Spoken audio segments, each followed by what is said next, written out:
Patrick here from Marathon Nation, back with another coach's video. Today I'm going to talk to you a little bit about hydrating for long runs, and it's quite apropos that I'm outside today. The sun's out. It's getting quite steamy right now. I live in Rhode Island, and it is early June, which is just kind of borderline between cold winter and steamy summer. And it's just about the time that you need to start thinking about what it means to hydrate for your long runs. Now, when people think about running, what most beginners think about is they think about the run itself. They think about, from the time they hit start on the wash to the time they hit end, and they're pretty good at filling everything in the middle. Pretty good. I'll get more detail on that in a minute. But what people don't think a lot about is what it means to hydrate before you even get to that long run. In other words, your body's already working, and by the time you hit start on that watch, your body's already at a set level of hydration. You're going to carry that level of hydration into your run and start adding more fluids to it as you go. Now, depending on the length of your run and the intensity of your run, you need to think pretty strongly about what it means to be 100% ready for that run from a hydrated standpoint. And what I tell a lot of people is this: in any given day, maybe you have 1 or 2 cups of coffee, maybe some diet soda, who knows what you're having, but you're having some diuretics, you're eating some food perhaps that's causing you to get rid of a little more water than you might otherwise maintain.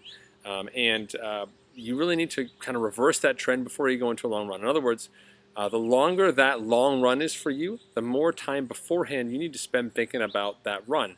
And the way I like to think of it is mirroring the time of that run, okay? So here's the key, here's the secret. If your run's going to be an hour and a half or 2 hours, then starting 2 hours before that 2-hour long run, so when you start saying, all right, it's game time for me to start thinking about what I'm eating and drinking to get myself ready for this run. From a hydration standpoint, it's pretty simple. You're going to sip sports drink, Ironman Perform, Gatorade, something with a mix of some carbs, good glycogen and some sodium, and get that in your system. Just kind of sip it. Probably put away 20 ounces across those 2 hours, roughly. Maybe a little bit of water in there as well, just to kind of get it in your system, although it's not required. And then from a food standpoint, you'll obviously have something to eat on the early side of that 2-hour window, and then maybe 1 or 2 gels doing that run properly. Now, when you start running the long run, talked about before, right? 2-hour window for that 2-hour run, you're going to mirror them. When you start talking about in the long run, one of the challenges people have from a long run perspective is they're mentally trying to wrap their heads around what it means to run 2 hours. Where are you going to run? I got to go an hour that way, flip it, come back. And what they're not thinking about is, what am I doing now in minute 3, minute 5, minute 9? That's going to help me be in a great place to run well in the last 15 minutes. Because fitness in a long run, typically done at a more moderate intensity level or easy intensity level, fitness in those long runs isn't developed in the first couple miles. It's built at the end. And it's not about running faster at the end, it's just about running steadily at the end. And being able to run steady at the end is a function of your fitness, but also how well you've paced yourself and what you put inside your body. And that starts right at minute 0. And this is an opportunity for you to practice exactly what your plan is going to be on race day, which is critical, because when race day comes, you can't afford any mistakes. So right out of the gate, you're going to start hydrating those long runs, okay? If you don't have an opportunity to refill along the way, I suggest you make a loop run, either by your house or by your car, or some other type of loop, or perhaps by a convenience store where you have an opportunity to take a break for a few minutes, fill up, and then keep running. If you have something like a fuel belt, great, you can run with that. Carry as much fluids as you can, or a Camelback, whatever it takes, but carry those fluids with you. And what you're going to do basically is look to put away about 4 ounces of sports drink every mile on a hot day, and on a not hot day, about 2 ounces. So you're going to have that. So I would classify a hot day anything above 75. Anything above 75 degrees, 4 ounces every mile. So if you're running 8 miles an hour, that's 32 ounces per hour as a guideline for you, which is typically 1.5 bike bottles of fluid in an hour, which sounds like a lot, but it's a hot day. On a cooler day, below 75, you can start messing around with just 2 ounces an hour of those fluids. And of course, on top of those fluids, you're also going to be eating and taking in whatever food you need.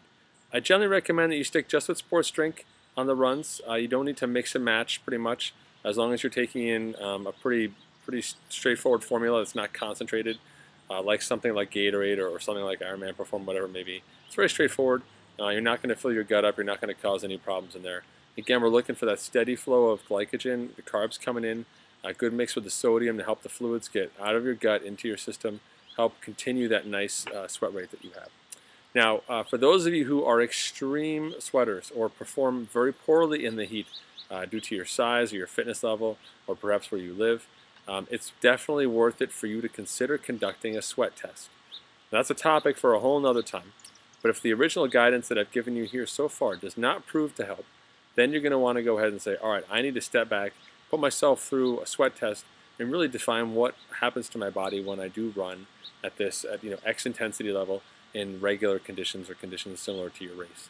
If you plan on racing in a hot setting or in conditions that are somewhat extreme, you absolutely want to go ahead and do that hydration test because you want to be 100% sure of what you need on race day. No messing around. Last thing you want to do is get to mile 18, 19, 20, realize that your nutrition plan was just a little bit too short, and then you're trying to cram fluids and food in at the end to make up for it.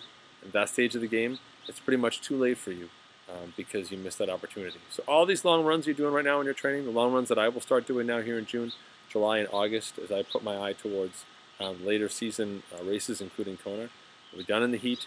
It's an opportunity every single time for me to practice my race fueling and to train my body to take in those fluids. 4 ounces a mile for every mile in a hot day sounds a little extreme, but it's something I need to practice that on race day comes I can get that fuel in my body's in a great place. All right?